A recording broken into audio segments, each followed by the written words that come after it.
Doc Rivers was fired from the Clippers head coach position after being with the team since 2011. He's been quite mediocre these past couple of years.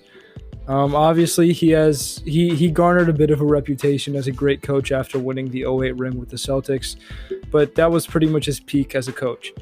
After that, it's pretty much all been downhill. He's been presented with numerous amounts of talent with Kawhi Leonard, Paul George, Chris Paul, Blake Griffin.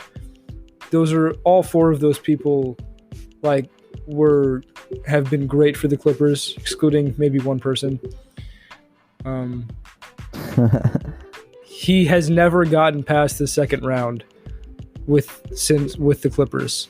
That's extremely disappointing. They haven't. Obviously, there have been years where they've been the title favorites, and they were the team that you picked to win it all. Obviously, there were injuries that came along with it. Chris Paul injured his hamstring in 2014. There was obviously a lot that they had to go through, but it's still unacceptable that the fact that they've never made it to the conference finals. After he was fired, after Game 5 of the Lakers, after the Lakers beat the Nuggets, then he was automatically in the running for the 76ers position after they fired Brett Brown. He was hired almost immediately 2 days after, and I think that this is a terrible move.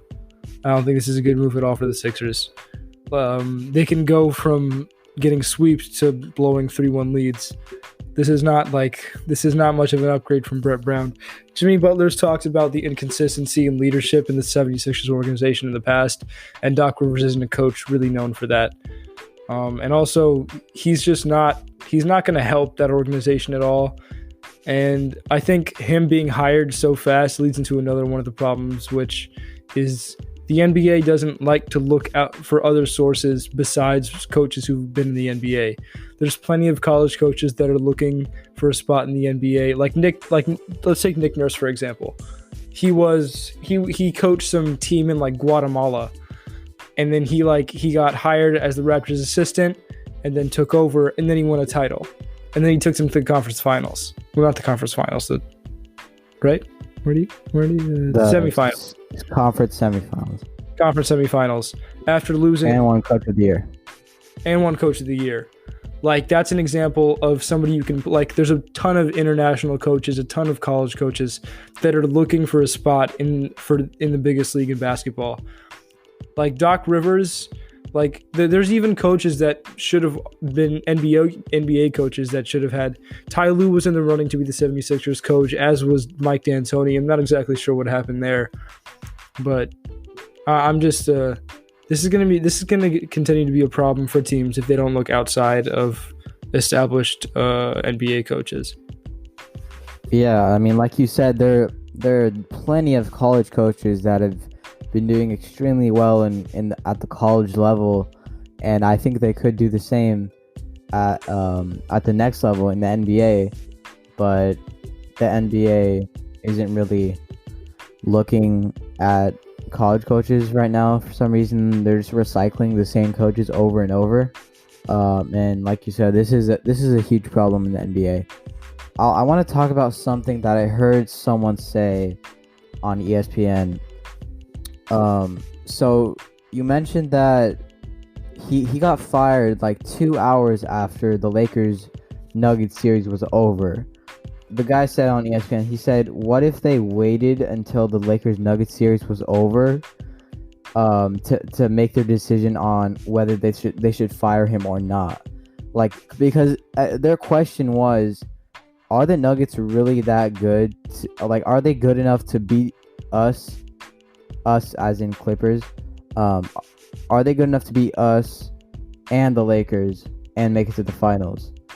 And obviously not, because the Lakers beat them in 5 games, and that just proved that the Clippers are not good, to put it in a respective way.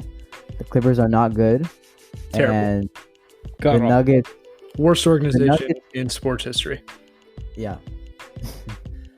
But just my point is that the Nuggets aren't that good where they could beat the Lakers And I think that the Clippers organization had that question in mind whether when they were making their decision on whether to fire Doc Rivers or not. And after the Lakers-Nuggets series, when they saw the Lakers beat the Nuggets in 5 games and not blow a 3-1 lead, then they're like, okay, now it has to be a problem with us. It can't be a problem the problem can't be, oh, the Nuggets are just too good for us. That's not the problem here. The problem is yourself and your organization, your coaching staffs, maybe some of your players are Paul George. But I think that was a huge factor in their decision in firing Doc Rivers. Do you think that Doc Rivers in Philly is a good fit for the team? Like, do you think Doc Rivers could fit well with the team, or are they just going to blow 3-1 leads again? No, I think they're a great fit because Doc Rivers is a bad coach and 76ers are a bad team. I think they fit together. They'll be back together.